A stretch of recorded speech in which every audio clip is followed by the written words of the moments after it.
The Gopher Coaches Show is presented by Window Concepts and Affinity Plus Federal Credit Union. Now, it's the Gopher Coaches Show with Dawn Plitzerwhite and Ben Johnson.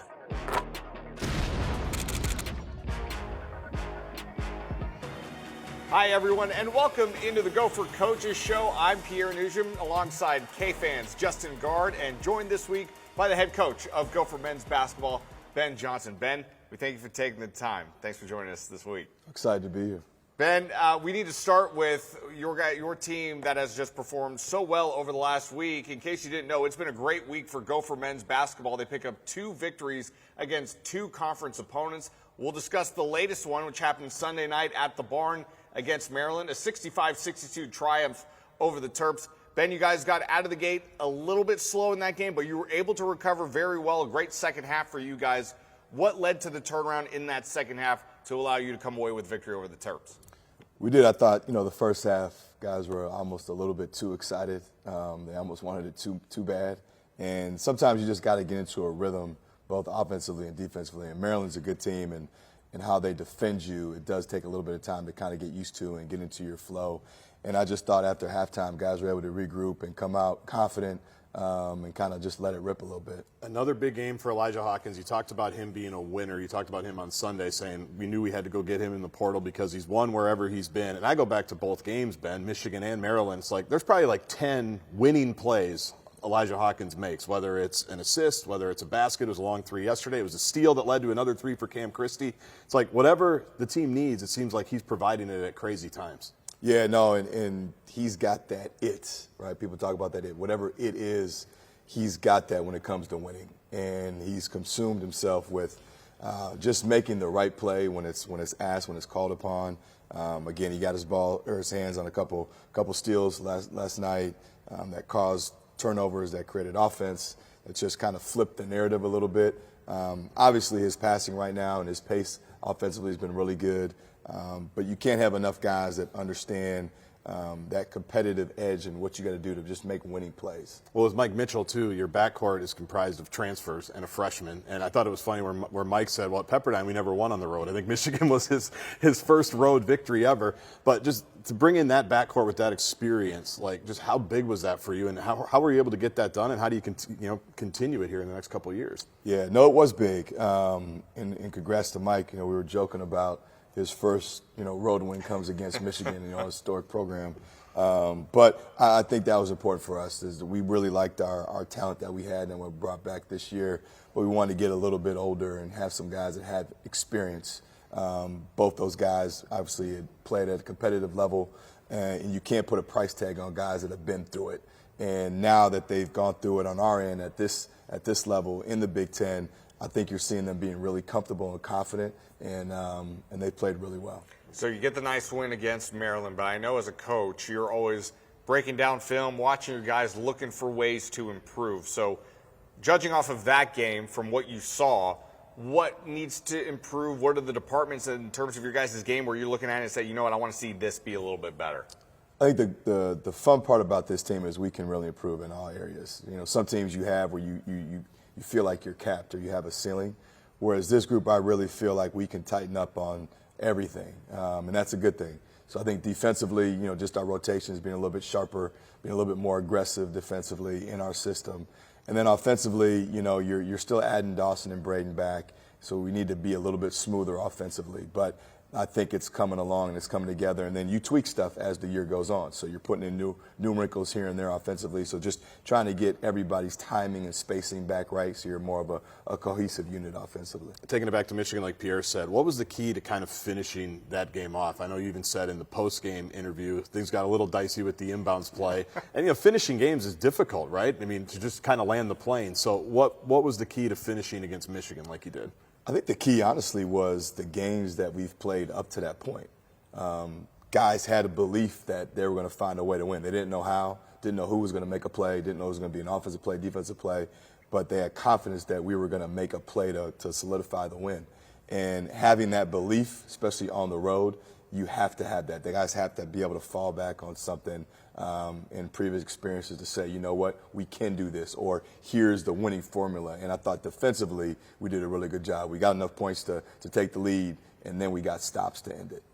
Justin brought up Mike Mitchell a little bit earlier. I want to talk about him a little bit, and he was terrific in that game against Michigan. 6 of 12 from the field, 4 of 9 from 3. That was his third straight game of at least 18 points or more. Does it feel like he's starting to find a groove for you guys a little bit? I think he is. You know, Mike's always been able to score and shoot the ball, and I think now he's really comfortable in our offense. He knows where he's going to get shots. He knows how he can be aggressive and make plays for himself or for others. Guys are able to find him, and so he's got a rhythm now. He's got a confidence now, and I think our teammates are doing a good job of getting him the ball when he's open, and he's doing a good job of being ready, and then more importantly, he's ready to do something with it when he gets it.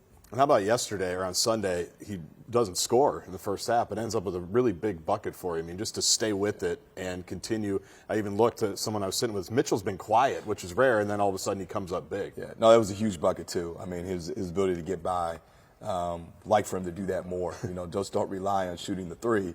But his ability to play make and get by guys, he's got a good mid-range. He made that tough two, which was huge. But I like Mike because he's a dynamic scorer. At any time, he can get it going. All of a sudden, you look up and him himself can go on a run, 8-9-0 real quick. And so to be able to have that kind of offensive explosion from your backcourt is a good thing for a coach. When you signed Pharrell Payne a couple of years ago, I remember asking around, and somebody texted me back and said, people I trust say he's going to be a monster. Has he approached monster status? I mean, Michigan, the second half, the blocks, the defense, he essentially took over that game. So what have you seen from just his development? Obviously, he was dealing with an injury this year, too. Yeah, I think confidence, for all young players. And he's still young. I have to remind myself, he's only a sophomore. But I think the confidence now, understanding 100%, what we're doing on both sides of the ball and being able to do that 100% at 100 miles an hour. You add that with his size and athleticism, that's a deadly combination. And so I think just figuring out how to get him more minutes and more opportunities to grow that confidence, I think is going to help our team and obviously help him as a player. What makes him such a great shot blocker? I mean, is that something that you just have to know? Obviously, I'm sure you guys work on it, but, I mean, that Michigan game, was it 4 blocks in the second half? It's like, it was incredible. So is that something he's always had? I think it's something he's had, but he's gotten a lot better at it. I thought we put emphasis on, controlling the paint, dominating the paint. And he does a good job with timing. I think he's a patient shot blocker, especially on the ball. Those are the hardest ones to block. And as a coach, they're kind of scary. You almost want to get the ones off the ball. But he's got a knack for timing, and he's the second guy to jump. He's really good with verticality and the rule with that. And I think he's really explosive. And sometimes I think he catches guys off guard with his length and his ability to get off the floor. He's a quick jumper. And he's an active defender, and he's got a high motor. So we gotta find ways to keep that going. In this age of basketball, where maybe not necessarily at the college game, but certainly in the NBA, where the three-point shot is so emphasized. But is that a guy like Payne? Is that a lost art form really? A guy who comes off the bench, the energy, the block shots, the defense, the rebounds, like that almost feels like you can produce energy in other ways besides scoring, can't you? Yeah, no, you can, 100%, especially at home when you can get the crowd involved. I think he's a guy that he makes electric plays that are going to get the crowd involved. Whether that's a dunk because he's running the floor, whether that's a block or a defensive stop, that's electric. Just the way he moves, he brings that energy on his own. And so, again, now we can get him playing at 100 miles an hour, but yet under control. He's a guy that is a momentum type of guy and gives you a lift. Speaking of the crowd, speaking of the lift, discuss or I guess evaluate the Williams Arena crowd on Sunday. For being in the crowd, good for me, in my season tickets, Pierre. Yes. With my 9-year-old, making memories. It felt like a crowd that was just waiting. Like they were waiting for you guys to do something to explode. You do that in the second half. I mean, is that something you can tangibly feel? And I'm saying that for myself, who may or may not have lost his voice in Section 103. You sound like you're still recovering a little bit. Yeah, a little bit. It's not a cold. No, it's bad officiating. No, I'm not saying you sound bad. You sound It's great. not COVID. Yeah, it's just bad officiating. No, you're fine. That handled it there. Good. We appreciate that. Thank you. Yeah. I tried to do my part. No, it is something that everybody feels. I feel it. I know our players do. I know the other team does. We go to all these venues on the road. Right. And you look around and all right, we're going to have to battle not only a good team and a good coach, but the environment. And that's what makes this league so tough. And so when you can establish a home court presence makes a world of difference. And if you can win your home games and steal a couple on the road in this league, you're going to put yourself in position to have an opportunity for postseason play, whatever that looks like. And so to be able to have a home court environment that is a true home court environment that other teams know when it gets loud, like, watch out. Yeah. We got to continue to grow that. Right. Well, I would say, too, we have to continue as fans to continue it after the timeout, because I thought Kevin Willard did a really good job. Like, right when the building was on fire, it's like timeout 30, like, nope, sit back down. So we got to sustain it a little bit more, I think, is what we're saying. I think the fans are certainly capable. The fans have been dying for this type of this type of team. So I think everybody's really excited and ready to go with this team. And we got plenty more to talk about with this team as the Coaches Show rolls on. When we come back, we'll discuss this week's matchup against Indiana. Should be a good one at the end of the week. We'll talk with Ben about what to look for when the Gophers take on the Hoosiers. That's next on the Gopher Coaches Show.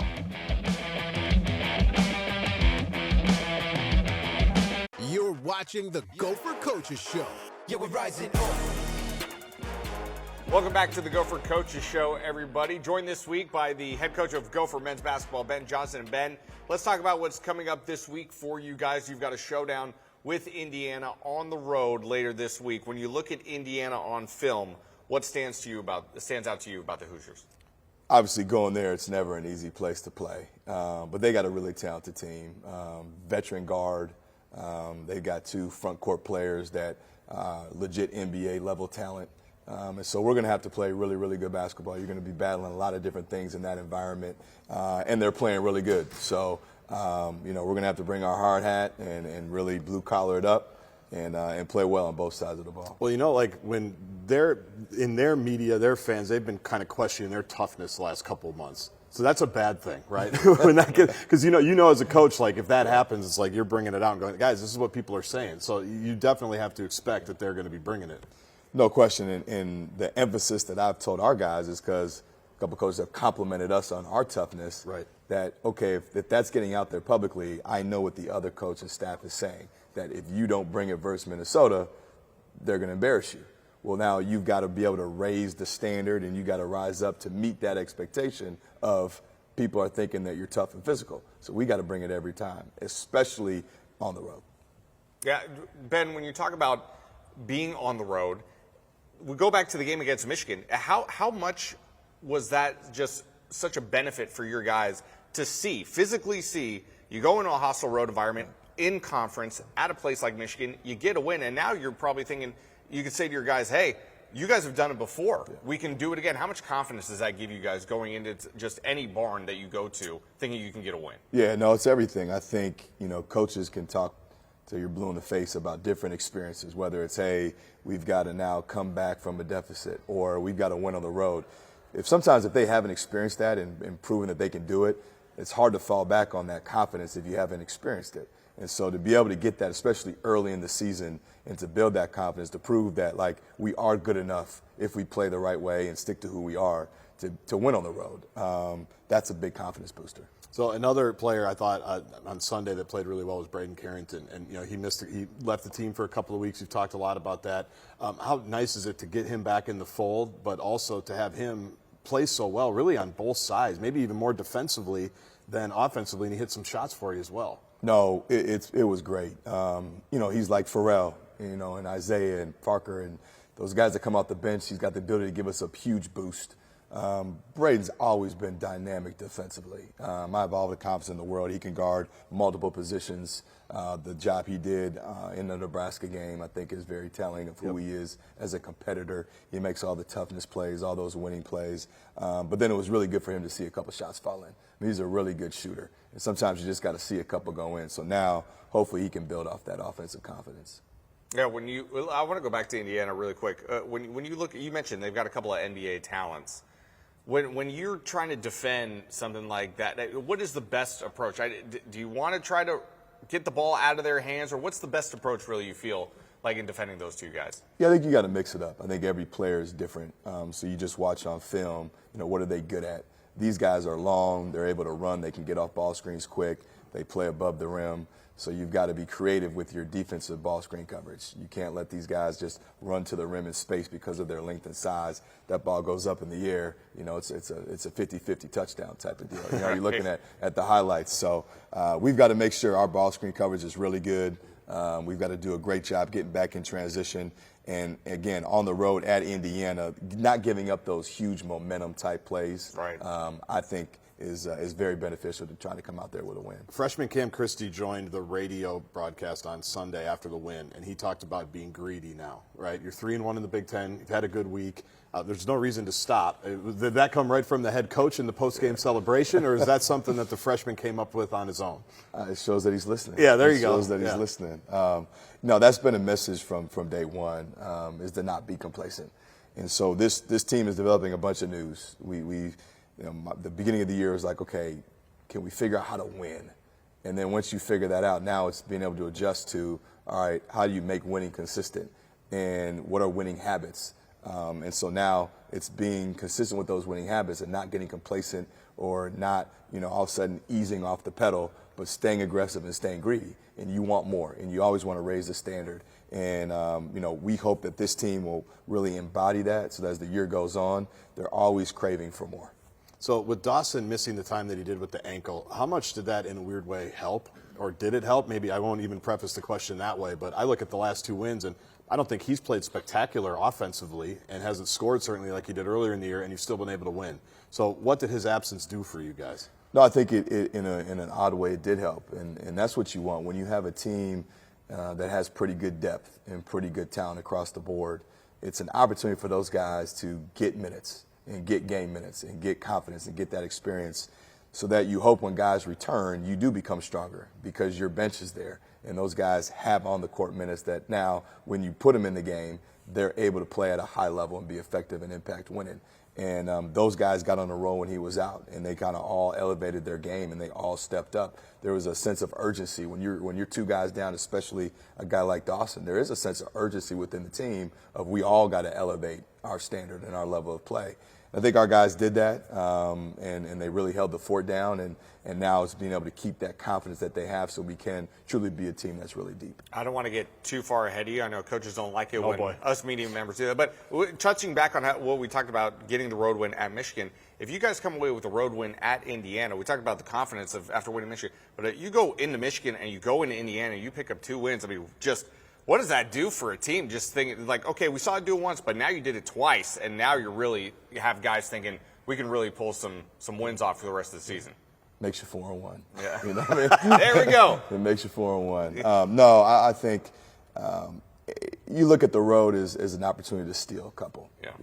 If throughout the year, if you want to move up to the upper half and put yourself in position to be in position at the end of the year, you do got to find ways to steal stuff on the road and protect home court. So every time you go on the road, you're trying to play with that kind of reckless abandon where, all right, let's go in here and try to steal one.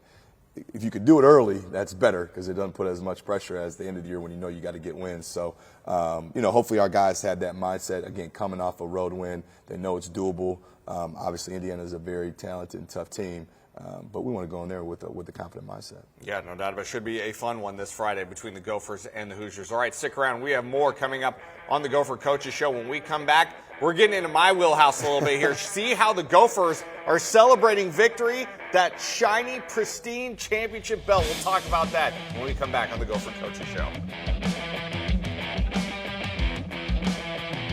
Welcome back to the Gopher Coaches Show. Welcome back to the Gopher Coaches Show, everybody. We need to now turn the page and talk about the victory celebrations that the Gophers have had over the last handful of games or so.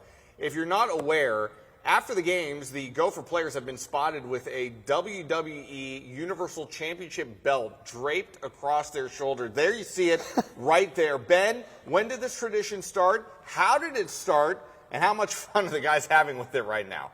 So it started this year, and I was at my house. I'm always trying to think of just different things to unify and kind of bring guys together, especially after wins. And so I thought about, all right, to win, you got to be a warrior, and we got to have a warrior mentality. And I went back to kind of my wrestling days, and one of my favorite guys was the Ultimate Warrior. A classic. The classic. And so I was brainstorming, I'm just looking, and came up with the belt idea of just kind of like the warrior of the game. And so they've kind of taken it and ran with it and made it their own thing now. Yeah, it seems like they're into it. See, don't you wish you were watching back in the day so you can enjoy this, moment that we're having here to talk about WWE? Well, it's great. I'm glad the pictures are amazing. I'm worried that Coach Johnson did his own like Aaron Rodgers darkness retreat though. From what it sounds like you just came up with this idea. That's good. No darkness retreat. You were just brainstorming above ground and everything, and this is what you came up with. Above ground. So you see on social media, every team does kind of different stuff, and one of my good friends is JB Bickerstaff, and Cleveland does a big chain. Yeah. I can't afford that. So we went a step below, and you go on Amazon, you got some deals. And so I was able to find a belt, and again, I just think that just kind of embracing that warrior mentality. And when we play, whether it's home or on the road, it's kind of a street fight, and you got to be able to be the toughest dude on the block. So who bestows the belt? Do you bestow the belt? Is it a staff? Does a team vote on it? How do we work on that? So I'll kind of have in my mind who I'm going to go with, and then I'll kind of ask the staff if there's anybody that they feel like should get it. But then, funny enough, one of the games, Eric Reeder, who's one of our players, was out due to a concussion that he got in practice from battling our bigs. Okay. And so I walked into a man, everybody was chanting Reeder for the belt because of what he did in practice. And I think that's when I really, emphasized and talked about this is what it's about at the end of the day. It's not always about the guy that's going to be in the headlines or that scores the points or is the starter or gets the most minutes. It's about who helped us this game, whether it was prepare or perform or bring energy or boost that impacted winning, and it's different each game. Well, it's certainly a fun way to celebrate victory. Look for the WWE Championship belt at the end of every Gopher victory this season. I think that's a tradition that's going to stay with Minnesota for the rest of the season. Ben, we thank you for the time. Good luck this week against Indiana. And everybody at home, be sure to join us next week for more of the Gopher Coaches Show.